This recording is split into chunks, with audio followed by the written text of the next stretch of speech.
আসসালামু আলাইকুম রহমতুল্লাহ। প্রিয় শিক্ষার্থীবৃন্দ, আজকে আমি তোমাদের ফিনান্সিয়াল ম্যানেজমেন্টের ডিভিডেন্ড পলিসি থেকে কিছু অঙ্ক করাচ্ছি। ডিভিডেন্ড পলিসি, এর আগের ক্লাসে আমি ডিভিডেন্ড পলিসির প্রাথমিক যে আলোচনার সূত্রগুলো আলোচনা করেছি, আজকে অঙ্কে যাচ্ছি। প্রবলেম 1, এখানে বলছি কি, calculate the market price per share from the following information using the Walter model. Walter model ব্যবহার করে আমাদের মার্কেট প্রাইস পার শেয়ারটা নির্ণয় করতে বলেছে। আর আমাদের তথ্য দেওয়া আছে এটা, capitalisation rate 0.10, earning per share টাকা 10, তারপরে rate of return 0.15, dividend pay out ratio বা ডি/পি রেশিও, এটা দেওয়া আছে কত, 40%। তাহলে আমাদের রেট অফ রিটার্ন দেওয়া আছে, ডিভিডেন্ড পে আউট রেশিও দেওয়া আছে, আর্নিং পার শেয়ার দেওয়া আছে, ক্যাপিটালাইজেশন রেট কে এর মান দেওয়া আছে, দিয়ে আমাদের এখন নির্ণয় করতে বলছি কি, price of the share. Walter model অনুযায়ী শেয়ারের মূল্য কত হবে এটা বের করতে বলেছে।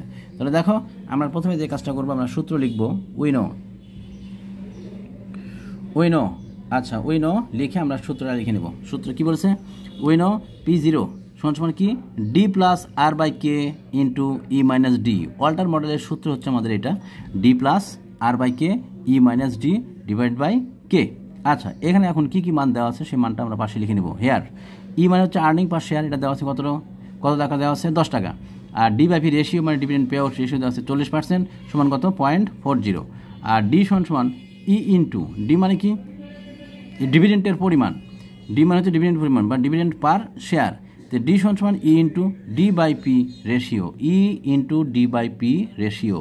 তাহলে এখানে ই এর মান কত, 10, আর ডি/পি রেশিওর মান কত ছিল, 40% বা 0.40। গুণ করলাম, কত টাকা আসলো, 4 টাকা। আর আরটা হচ্ছে রেট অফ রিটার্ন, আর এর মান কত, 0.15। আর P0টা আমাদের বের করতে বলেছে, P0 সমান হট। ও কে এর মানটাও দেওয়া আছে, কে এর মানটা কত, কে এর মান দেওয়া আছে 10% বা 0.10। আচ্ছা, এই মানটা আমরা এখন সূত্রে বসিয়ে দিলাম। 4 প্লাস 0.15 বাই 0.10, এখানে 10 মাইনাস 4, আর নিচে আসবে 0.10। আচ্ছা, এখানে আমাদের এতটুকু ক্যালকুলেশন করলে 10 থেকে 4 বাদ দিলে কত, 6, আর এটা ভাগ করলে আসবে 1.5, আর পাশে আছে কত, 4। জাস্ট ক্যালকুলেশন করলাম, 4 প্লাস 9, এখানে 0.10, উপরে আসবে 13, আর নিচে আসবে 0.10, ভাগ করলে আসবে কত টাকা, টাকা 130।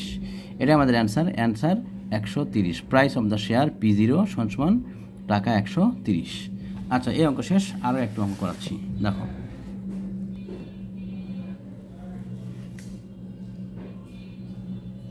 Problem 2, what will be the optimum D/P ratio for the following situation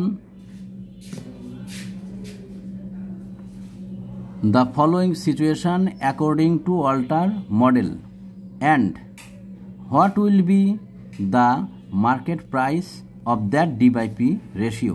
এখানে প্রশ্ন করছে এটা, what will be the optimum D/P ratio for the following situation according to Alter model? Alter model অনুযায়ী এই সিচুয়েশানে, যে মানগুলো দেওয়া আছে এই মান অনুযায়ী অপটিমাম D/P রেশিও কত হবে। আর তারপর বলছে এটা, and what will be the market price of that D/P ratio. ওই যে আমরা যে D/P রেশিও পাবো, সেই D/P রেশিও অনুযায়ী আমাদের মার্কেট প্রাইস পার শেয়ার কত হবে এটা বের করতে বলেছে। এখন দেখো, ক্যাপিটালাইজেশন রেট সমান কত, 15%, rate of return 20%, earning per share 20 টাকা, আর্নিং পার শেয়ার কত, টাকা 20। এই তথ্যগুলো আমাদের দেওয়া আছে। এখন দেখো, আমরা সলিউশনে যাচ্ছি। সলিউশন দিয়ে প্রথমে লিখব যে হেয়ার যে মানগুলো দেওয়া আছে সেটা লিখব। রেট অফ রিটার্ন, আর এর মান দেওয়া আছে 20%, আর ক্যাপিটালাইজেশন রেট কে এর মান দেওয়া আছে 15%। তাহলে এই দুইটার মধ্যে বড় কোনটা, আর এর মানটা বড় আর কে এর মানটা ছোট। আমরা সূত্রের মধ্যে আলোচনা করেছিলাম, সূত্রের লাস্টে দুইটা নোট লিখে আলোচনা করেছি। যদি আর এর মানটা বড় হয় কে এর থেকে, তাহলে সেক্ষেত্রে অপটিমাম পে আউট রেশিও কত হবে, অপটিমাম D/P রেশিও বা optimum dividend pay out ratio কত হবে, 0 হবে। আর যদি আর এর মানটা ছোট আর কে এর মান যদি বড় হয়, তাহলে সেক্ষেত্রে optimum D/P ratio should B কত হবে সেক্ষেত্রে 100%। আচ্ছা, আমরা দেখতে পাচ্ছি এখানে যেহেতু আর এর মানটা বড় আর কে এর মানটা ছোট, তো ওই জন্য লিখছে এটা, since R is greater than K, so optimum dividend pay out ratio should be 0। তাহলে অপটিমাম পে আউট রেশিও কত হবে এখানে, অপটিমাম পে আউট রেশিওটা হবে এখানে 0। উইনো। এখন আমরা অপটিমাম পে আউট রেশিও পেয়ে গেছি। এই অপটিমাম পে আউট রেশিও অনুযায়ী প্রাইস অফ দ্য শেয়ারের মূল্যটা কত হবে এটা আমরা এখন বের করছি। উই নো P0 সমান D plus R by K into E minus D. তার মানে আমাদের ওয়াল্টার মডেল অনুযায়ী যে সূত্র ছিল প্রাইস অফ দ্য শেয়ারে, সেই সূত্রটা প্রয়োগ করলাম। এবার কি কি মান দেওয়া আছে পাশে লিখবো। ই দেওয়া আছে 20, ডি দেওয়া আছে 0। ডি কেন 0? কারণ একটু আগে আমরা দেখলাম যে সিচুয়েশান এখানে আছে, সেই সিচুয়েশান অনুযায়ী আমাদের dividend pay out ratio should be 0। Dividend pay out ratio যেহেতু 0, সুতরাং ডি এর মানটাও কি আসবে 0। এই জন্য আমরা ডি এর মানটা এখানে 0 লিখলাম। এবার আর হচ্ছে রেট অফ রিটার্ন 20% মানে 0.20, আর কে হচ্ছে কস্ট অফ ক্যাপিটাল মানে এটার মান দেওয়া আছে কত 15% মানে 0.15। এই মানগুলো আমরা এখানে বসিয়ে দিলাম, যে জাস্ট ক্যালকুলেশন করলাম, ক্যালকুলেশন করে পেয়ে গেলাম কত 177 টাকা। তাহলে price of the share P0, price of the share P0 মান কত পেলাম আমরা 177 টাকা, 177.77 টাকা। আচ্ছা, আরও একটা অঙ্ক আছে দেখো।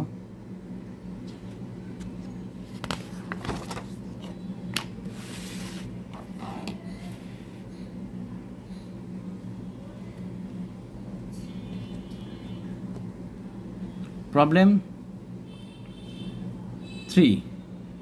3, সবাই খেয়াল করো। প্রবলেম 3টা আমি এখন পড়ছি, পড়ে বুঝিয়ে দিয়ে তারপরে আমি সলিউশনে যাচ্ছি।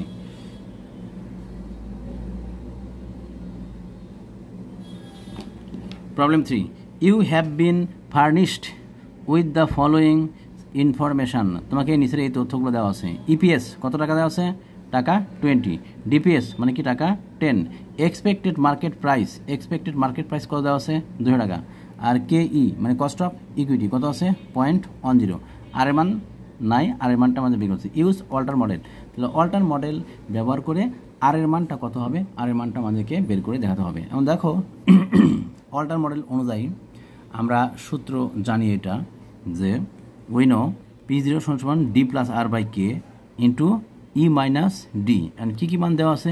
Price of the share P0 মানটা দেওয়া আছে কত 200 টাকা। তারপর ডিভিডেন্ড পার শেয়ার ডি 10 টাকা, আর্নিং পার শেয়ার ই 20 টাকা, আর কে এর মান দেওয়া আছে কস্ট অফ ক্যাপিটাল কে এর মান দেওয়া আছে 10% বা 0.10। আর এর মান মানে রেট অফ রিটার্ন এটা দেওয়া নাই, এটা আমাদেরকে বের করতে হবে। আর সমান হট। তো আমরা সূত্র লিখে এখন সূত্রে এই মানগুলো বসিয়ে দিলাম। 200, এখানে থাকবে 10 প্লাস আর বাই কত 0.10, আর এখানে ই এর মান ছিল 20 আর ডি এর মান ছিল 10, আর নিচে কে এর মান 0.10 বসিয়ে দিলাম। এখান থেকে আমরা এখন আড়াআড়ি গুণ করব। 0.10 দিয়ে 200কে গুণ করলাম, তাহলে 0.10 দিয়ে 200কে গুণ করলে আসবে 200 × 0.10, আর উপরে থাকবে 10 প্লাস আর বাই এই যে আর বাই 0.10, আর পাশে 20 থেকে 10 বাদ দিলে কত থাকবে 10। এবার পরের লাইনে এসে আমরা যে কাজটা করব,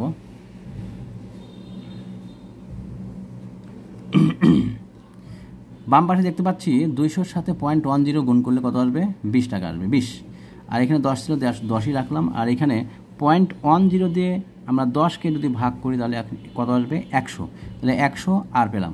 এবার পাশে যে 10টা ছিল এই 10টাকে আমরা কী করবো, এই পাশে প্লাস আকারে ছিল, এই পাশে কী আকারে ছিল, ও আচ্ছা ঠিক আছে 10 প্লাস 100 আর এটা ছিল ডান পাশে, এটাকে আমরা বাম পাশে নিয়ে আসলাম, আর এই 20কে ডান পাশে নিয়ে গেলাম। তাহলে কী হবে, চিহ্নের কোনো চেঞ্জ হবে না।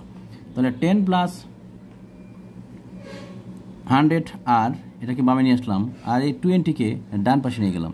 তাহলে কী আসবে, এখান থেকে আমরা দেখতে পাচ্ছি যে এই 100 আর প্লাস 10 ছিল, এই 10টাকে আবার বামে প্লাস আকারে ছিল, ডান পাশে নিয়ে গেলে কী হবে মাইনাস হবে। তাহলে 20 মাইনাস আর মানে সংখ্যাগুলোকে আমরা ডান পাশে বার করে দিলাম, শুধু সংখ্যা যেগুলো ছিল, আর 8 যার সাথে যুক্ত আছে 8টাকে আমরা বামে রাখলাম। আচ্ছা 100 আর সমান 20 থেকে 10 বাদ দিলে কত থাকবে 10 থাকবে, তাই না?